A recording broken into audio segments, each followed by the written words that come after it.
Wilhelm Keitel was not known for bold strategy or military brilliance. He wasn't a frontline commander or a battlefield hero.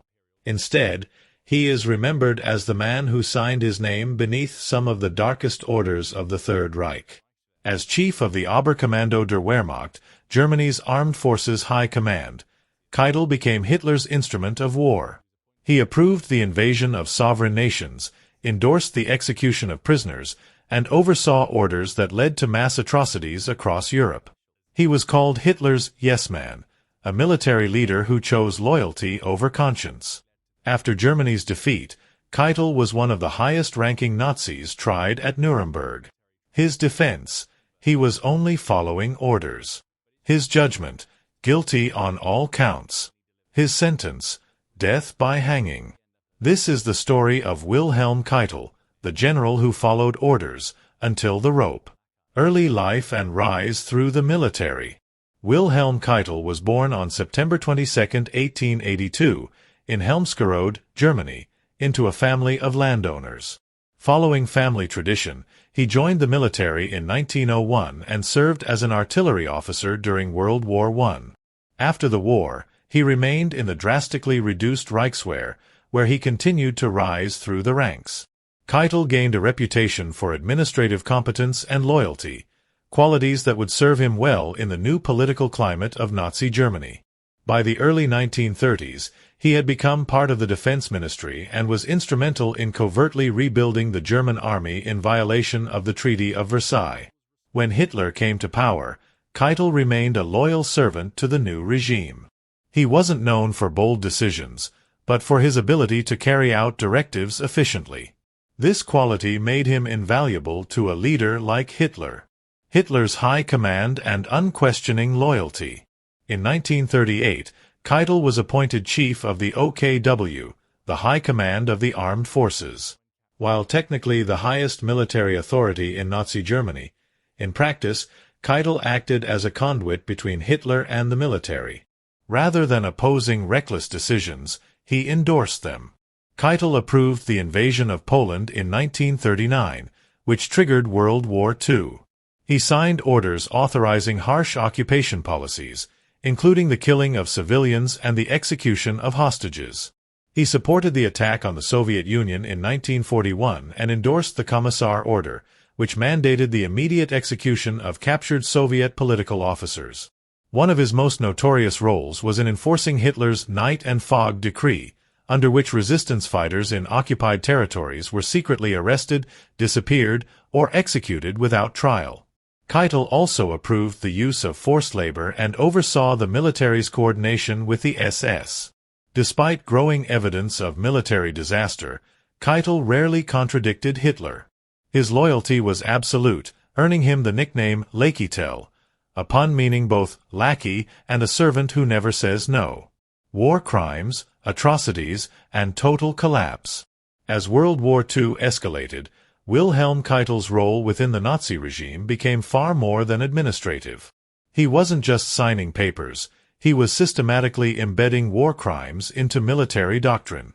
His orders not only permitted atrocities, but demanded them, giving them the appearance of legal legitimacy within the German war machine. One of the most chilling examples was the Commissar Order of June 1941. This directive, signed by Keitel, instructed the German army to execute any Soviet political commissars captured during Operation Barbarossa. Commissars were seen as ideological enemies, and the order removed their status as lawful combatants, violating the Geneva Conventions. Keitel's signature turned ideology into bloodshed. Next came the Barbarossa Decree, another Keitel-approved directive. This order allowed German troops to summarily execute civilians in the occupied Soviet territories under the justification of anti-partisan warfare. It specifically granted soldiers impunity for crimes committed against civilians unless those crimes threatened military discipline. As a result, thousands of villages were razed and tens of thousands of civilians were executed without due process. In occupied Yugoslavia and Greece, Keitel endorsed a policy of massive reprisal killings. When German soldiers were attacked by resistance fighters, his orders called for the execution of up to 100 civilians for each German casualty. In one instance, over 1,700 civilians were murdered in the Greek village of Kalavrita. These actions were not rogue decisions.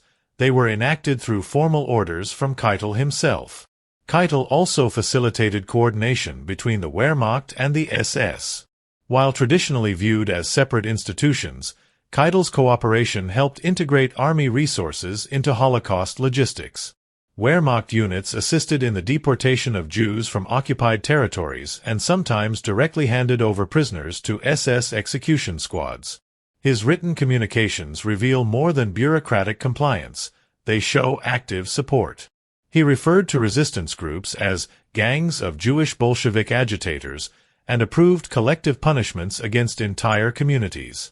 In many cases, he provided the language and the framework that allowed military officers to rationalize the extermination of civilians. Even as Germany faced defeat in late 1944, Keitel refused to reconsider his role. He pushed for the creation of the Volkssturm, a militia made up of old men and children pressed into service to defend the collapsing Reich. He supported Hitler's order for total war, knowing full well that continued resistance meant only more death. By the time Berlin fell in May 1945, Keitel's name had appeared on nearly every major war directive involving criminal activity.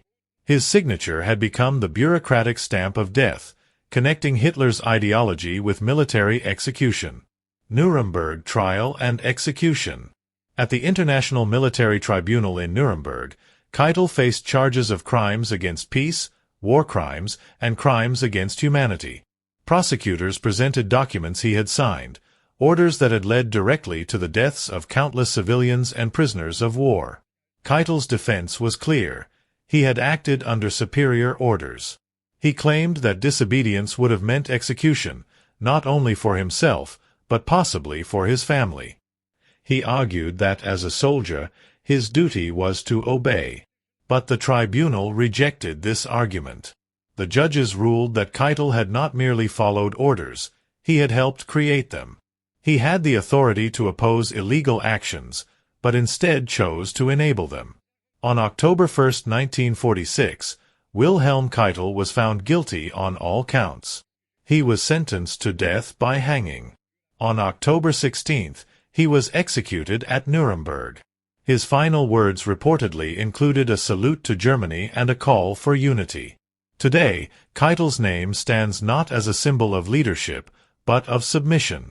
He is remembered as the general who gave the machinery of genocide its signature, and whose obedience cost millions their lives, and ultimately his own.